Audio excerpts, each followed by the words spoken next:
On a bright July day in 2015, a car crashed on Limuru Road. A young woman, Masinjeri, died instantly. Her family had a face.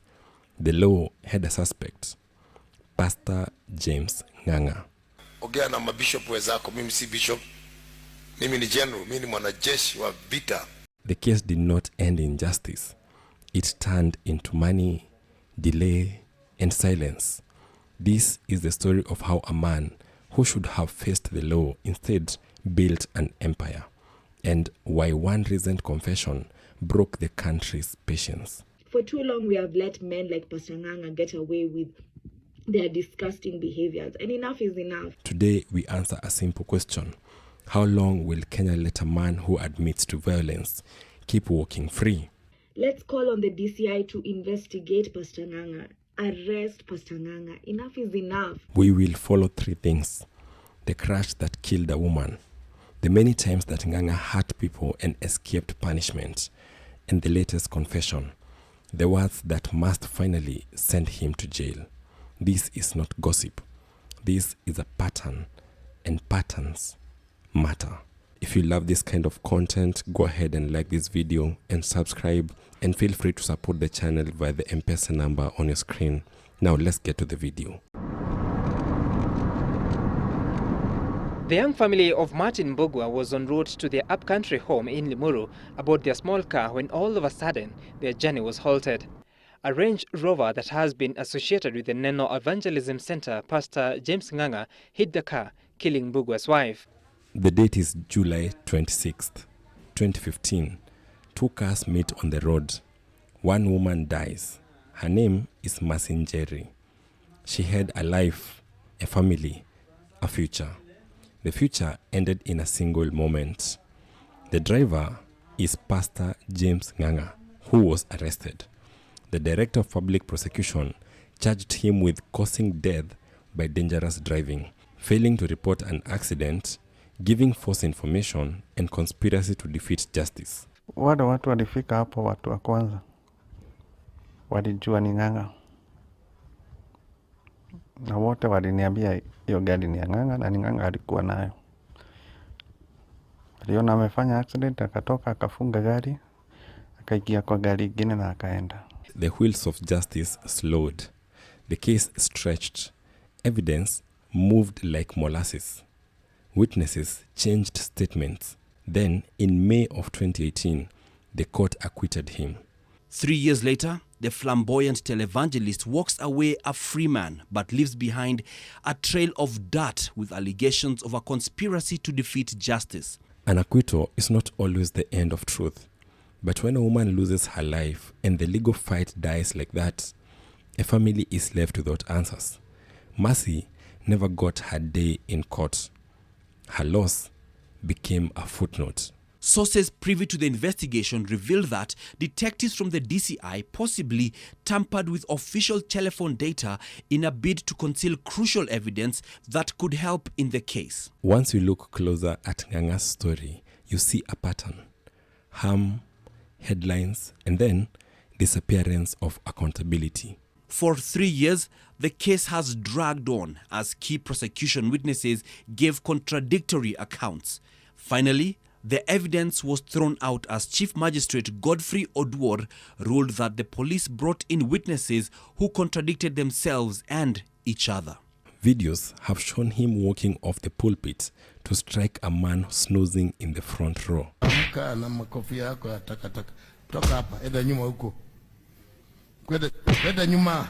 And then, another woman who is allegedly dozing is slapped and pushed towards the door.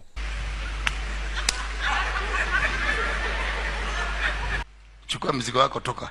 Enda ukaije. Utakuja baadaye. Enda ukakae kule upigwe na baridi. Sokesha huko ije. Ushers are ordered to place her where she feels the cold. Sokesha huko. Hata umweke kwa mvua anyeshewe kidogo asikie baridi. These are not private errors. These are broadcasts. One of the men publicly slapped, sued him. Ifuatiliwe hiyo iwe kesi, ifuatiliwe na juu hata kunipiga hivyo inabidi hata anilipe. Calling it assault and emotional harm. The man demanded justice. The case was filed, but in many of these moments, public outrage gives way to legal limbo. Evangelist Pastor James Ng'ang'a of the Neno Evangelism Center will remain in police cells until tomorrow, when he's expected to be arraigned for threatening Citizen TV Director of Strategy and Innovation Linus Kaikai. The journalist took the matter to court. Phones were kept as evidence. Bail was posted. The case lingered. Now, the pastor denied all charges and was released on a 200,000 shillings cash bail until the pre-trial conference that has been set for the 3rd of April this year. In many other fights that involve land, legal filings were used to block actions and slow processes. This is the thing to notice. When the harm is against ordinary people, the path to justice is slow. When the harm touches powerful networks or large sums of money, cases stall or even disappear. The end result is where the rest of us would be crushed by an accusation.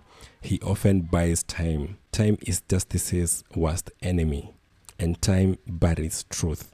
Unachukua masaa mengi kujirebesha na una shida mchana mzima hata haukatiwi na mtu. Wanawake wanarepiwa, we hata mtu wa kukurepu hakuna. Then comes the clip, a sermon, a voice, a line that shook the nation. Tulirep mwanamke moja, wanaume 8 Tamagui 8. Sasa tunajuaje na tulimwacha hapo? Whether the clip is authentic or a manipulated deepfake, the words landed like a punch. Even if there is a shadow of doubt, one fact is clear. A man with the history of publicly bragging or appearing to brag about a gang assault cannot be allowed to walk free. MPs and human rights groups have demanded the DCI to investigate. Nairobi's women representative called for action. In this era of artificial intelligence and digital manipulation, it is often difficult to determine whether such content is authentic or fabricated. Nonetheless, a video of this nature demands immediate and serious investigation. Social media have since erupted.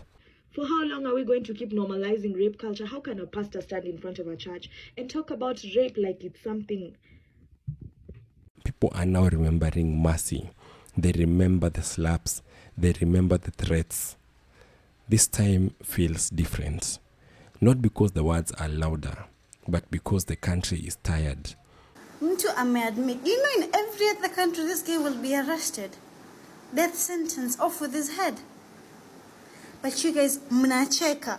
People are angry at a system that lets predators hide behind faith and money. Pleasure to welcome the servant of the Lord, a vessel of honor, a man of God that God is using to heal. Justice is more than just punishment. Justice is a message. If the state acts, it tells every survivor in this country, you matter. If it fails, it tells the powerful that words and money beat life and truth. Ukiona gari yangu iko hapa, saa hizi zimepanda, inatoka 36 million, lakini yangu ni ya 20 million. President Ruto can choose to step out of State House and act. He can order swift investigations, protect witnesses, and ensure forensic checks on that video. He can support the DCI and the officers that must act without fear. This is not politics. This is law and safety. The public is not asking for show trials. They are asking for a real process, transparent, fast, and fair. When there are 1 in 3 women around the world who experience gender-based violence, and a lot of them, it's rape. Rape cannot be a word that is thrown around loosely. Mercy Njeri never got justice. Many others have been hurt and silenced. The confession, whether real or fake, pulled back the curtain. It showed a man who knows no restraint. Nikamwambia wewe ngojea, utaona. Let this be the 40th day that changed everything. Let this be the day that Kenya remembered its dead and protected its living. Send the message. No more immunity for men who harm. We asked one question at the start. How long will Kenya let a man who admits to violence keep walking free? The answer should be simple. not one day longer. Nilirepu. Tulirepu wanaume 8. Wako wapi watu tulirepu nao? Wako wapi? It is my testimony to tell people that devil is a liar. Devil is a liar. You are a liar. Ushindwa na ulaaniwe na ufe kabla wakati wako. Nitahubiri. Subscribe.